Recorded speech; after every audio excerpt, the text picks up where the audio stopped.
I'm not a bully. So please don't call me a bully.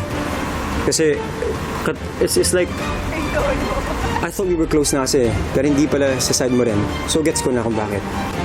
Si Josh po ay nakakasama ko na po sa mga workshop. Sa trabaho din po, nagkakaroon ng mga ilang beses na nakikita kami sa mga show ng GMA. Pero wala din pong pagkakataon para makipagkwentuhan. Hindi ko po talaga siya lubos na kilala. I'll be with you, bro.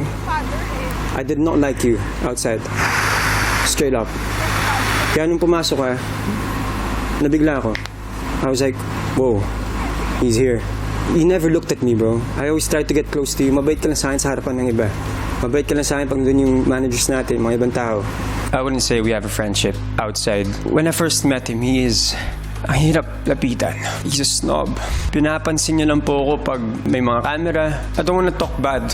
Pero yun po kasi naramdaman ko dati. And minsan, nagkikita-kita ho kami and ngingitihan ko siya, hindi siya ngingiti. Ang bait niya lang po sa akin sa harapan ng iba. Pero pag magkasama na po kami dalawa, hindi niya po ako masyadong kinakausap. Ayoko yung mga ganun na parang plastikan ba kuya? It's so hard to get near you. I wanted to be friends with people in showbiz, bro. Kaya nga, I tried. And nung nakita ko yung kulit mo, nang-aasaran na ako. And then last night, nag-usap tayo. You were like, bro, show your kulit pa more. Sabi mo pa sa akin. Mas nakilala kita. Parang ganito ka pala, behind your snob face outside. You're actually a nice person. And I'm not saying you're not nice. I'm just saying like I got to know you more. And now I was just shocked that you pointed me out. Yeah, I own up to my mistake. I'm sorry. I am very sorry, bro. Kasi I swear, but I hate bullies, bro. I hate bullies. Tell me about that.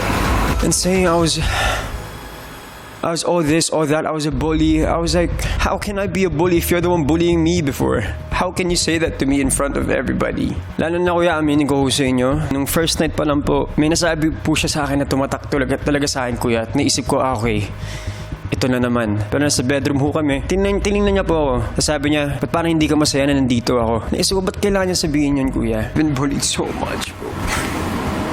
Kaya ako naging ganito, mapalasar. Never mo ako makita ang ganito, brother. I'm always positive. They all know that. I just wanna be honest, bro. Ayun na talaga na feel ko dati. So,